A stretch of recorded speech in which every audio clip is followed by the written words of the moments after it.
The One Thing is here, and this week we're asking, what one Epcot festival would you schedule a trip around?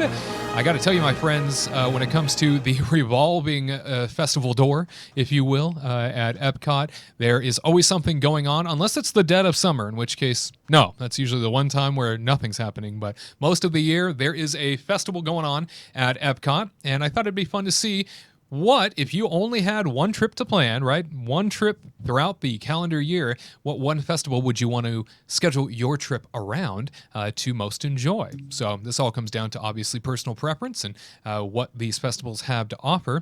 And I figure we will go to the one place where that festival exists, and that is out to Walt Disney World with our reporter Garrett Hassel, who's at the Magic Kingdom right now. Garrett, what's your choice? I'm going to just not go to a festival. I'm going to Epcot in the middle of July just because I want to burn. No, I'm kidding. Melt. Wow. No, out of the three festivals, my favorite one is honestly the Festival of the Arts, which is the youngest of the three. It only began a couple years ago. And for me, I love it just because they have small installations of the flowers that will be going into the flowering garden, but the booths that they have there that have sort of an artisan version of food. So what they do with the food is they take it, but like, what if the food was a piece of artwork or whatever? And then I love the little photo pass stations that they have where it can be like the Venus, not the Venus de Milo, but like the birth of Aphrodite. You can have Washington crossing the Potomac or crossing the Delaware, and those little installations. I love those just because they're fun, they're whimsical, and it's a great way of utilizing Disney PhotoPass. So I love Festival of the Arts, and also I love that they now have the Broadway stars coming out, just because if you want to listen to some amazing singing and just have a fun personality, they pull out some amazing, just amazing actors and actresses. Last year I got to see the husband and wife duo that were in Beauty and the Beast, and it was phenomenal because they did a duet, and I simply love it. So yeah, Festival of the Arts for me is what steals the show, just because it's colorful, it's beautiful, and if you are a Disney art lover like me, you can look at all this artwork that you want but can't afford.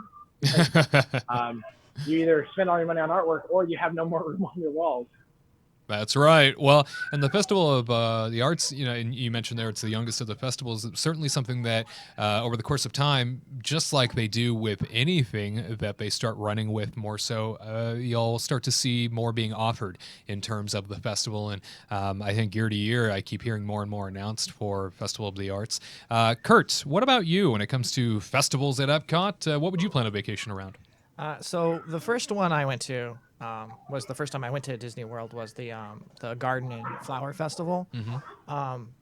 I just like seeing the topiaries everywhere and just seeing all the different kinds of blooming flowers. Florida's really nice during that time of year. Yeah. So for me, that's definitely got to be my favorite, just because it was my first one and I really really enjoyed it. Plus, you go to the World Showcase and you see all these different Disney characters in each land. Like you saw Beauty and the Beast, flowers and topiaries over in France, and it's just nice, and you don't have to pay anything extra, Yeah, and they've added a lot of food options, food shacks and food chateaus. Yeah. They've done this with Festival of the Arts as well, where now the food and wine element that you only used to find during the Food and Wine Festival at Epcot is now sort of incorporated and infused in all of the festivals, it seems like. So you definitely get that in addition to how beautiful that park is turned into. It's just stunning. Yeah, great photogenic time to be there. Yeah. I love the butterfly little tent they have. Yeah, where you can go in and be surrounded by butterflies flying everywhere. Have them defecate all over you. It is spectacular. I've never had that happen, but it sounds spectacular. Yeah, no, there's something you're missing then. And tell me, Tyler, when it comes to planning a trip for you, what festival would you choose? I got to admit, I'm going with the oldie and the goodie. Yeah? I'm going with Food and Wine. I know that's the original festival that it all started with. Right. But Food and Wine, that was the first festival. Maybe there's something to this because the Food and Wine was the first Epcot festival I ever went to. And it was one of those things where I always saw it from afar. I always saw people talk about it while I was just a little California boy over here. And finally, when I was able to start making my way out to Orlando more, that was the first time I got to go. And it was amazing. I love it. for whatever reason, every time I've had like a new favorite food that I've loved at these festivals, it's always been Food and Wine. Oh. I don't know why they have this they have like a smokehouse booth this last year and the past few years where it's like basically nachos but with potato chips, and then they put like they do cheese and then like a corned beef on top. Ooh. And it's incredibly salty heavenly. and rich, but Yeah. it's amazing. It's so good. And I don't know. Anyway, I could just go on for days about all the foods that I've loved there.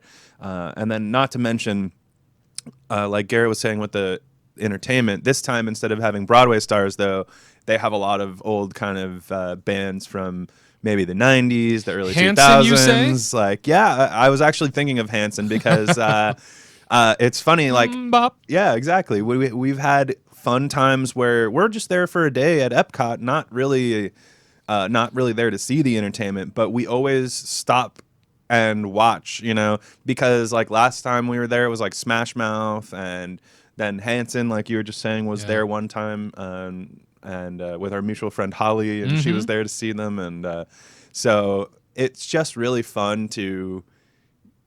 And 98 Degrees was there one day too, which was really fun. So. Nostalgia. It's one of those things where I'm not like a 98 Degrees fan or anything, but watching them, you didn't peg me for that, right? But watching them though, it just puts this big dumb smile on your face. You're just like, oh my gosh, I remember this song, and like it puts you back to where you were at that time. A little bit. So and it's just fun because it's easy to watch. It's not like. They're not like, oh, these are celebrities over here. Get these people behind walls. Right. It's like it's an easy thing to watch. It feels very breezy, like it feels very open and cool. So I love Food and Wine. Well, I'm glad to hear that. Yeah. I'll tell you that when it comes down to my trip planning, it looks like we're covering all the bases here. Festival of Holidays just finished out there at Epcot. That's something that I really enjoy for the pure fact that there's storytelling in each of the countries. And I think that if you're there to celebrate Christmas, which is the most wonderful time of the year, of course, but if you're there to celebrate Christmas, not only is the weather a lot better during that time, don't go Christmas week, New Year's week. Don't do that. You won't enjoy yourself. But I say, go that first week of December. That is a wonderful time to visit Walt Disney World. Not only is the weather fantastic, but on top of it, you get to experience a lot that you probably wouldn't get to experience otherwise in terms of learning about the cultures. And what it comes down to is that story of Christmas for each individual country around the world. Now, I will say I was a little weirded out. Looks like they've changed it in the last couple of years. I was a little weirded out when I went to China, and there was a ninja that came out that talked about how he became a ninja, and then tied it all together by saying, and just like everybody at Christmas time, we share stories to connect us. And I thought, oh, how about that as a stretch? Interesting. But it sounds like they went more of the New Year type vibe for China at Christmas, and now there's a little bit more to experience there in terms of wrapping in the holidays. But yeah, that was the only time where that, and then of course Morocco has a very unique take on things, and I love learning about all of this stuff around World Showcase, and that mixed in with, yes, they add food, yes, they add treats, and I know Garrett this year for us out at Walt Disney World ended up doing the cookie stroll that they have. So you got to taste cookies from around the world. Garrett, tell us about your cookie experience. I mean, you went through all of them. I didn't know you can stop eating the cookies. I actually had to text my girlfriend. And I was like, Ariel, it's getting hard eating the cookies. And she said, are you eating all the cookies? And I'm like, yeah, how else do you eat the cookies? And she said, you cannot eat them all. I'm like, you can, because I'm Garrett, you got to toss your cookies, man. I'm a cookie fiend, and the cookie stroll was amazing. It's very delicious. I was surprised with my ranking of them because I thought, you know what, the chocolate crumble or whatever it was, that one was going to be number one. No, that was actually, I think, 3 or 4. So I was very surprised with the cookie stroll. But one thing for me, when it comes to any of these festivals, I have a secret mission to try and get free food from some of the, like, either the pavilions or like the little stations, and I've gotten away with it every year. or at every festival without fail. And like I don't do it in like a deceiving way.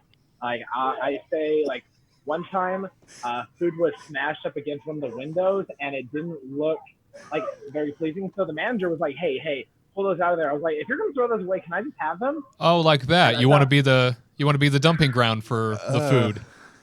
There is no shame. I don't believe in wasting food. I am a wholeheartedly thorough investigator for my stomach. I didn't know where you were going with that story right off the bat, and I started to think, is this something you're going to share that is totally inappropriate? He's committing. He's admitting No, theft on the internet. No. I become Aladdin, and I steal a loaf of bread, and then I do a song and dance number, and I jump away. No. You're a diamond in the rough to us. Yeah, because like sometimes like I'll just ask like they'll ask like, oh, when you hand in the receipt, anything else, and say whatever you want to give me for free. And sometimes I do get something for free.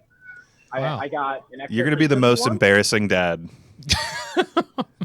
Yes. Yeah. You're going to throw that out? My kid will eat it. Give it to me. He's got nothing to say. Dad, knock it off. Well, festival of holidays. Now that I know you can ask for scraps, sounds like a great time to plan a trip. But it sounds like again we hit on all the fronts. So sorry if you were looking for us to really hammer down on one in particular. But it looks like we all like the festivals all year round, and that's certainly something to consider again in your trip planning process. But we'll go to Garrett one last time to wrap things up. What's on your mind? Festival of the Arts is the best one. No, these festivals are amazing, and Epcot really has become the festival like park. And revolving door festivals. Yeah, I'm looking forward to 2020, 2021 as Epcot continues to transform because they are adding a new festival center that's actually going to go where the character spot location used to be. It's going to be a 3-story, or not even 3-story. It's going to be a 3-tier building where you can see fireworks and try different foods. So I'm really looking forward to how Epcot continues to embrace these festivals and share with the world just how amazing all these amazing cultures are and what they bring to just Disney and everything. Looking forward to that as well. So that concludes the one thing for this week, where we're talking all about which festival we would most want to schedule a vacation around at Epcot. To all who come to this happy place, welcome.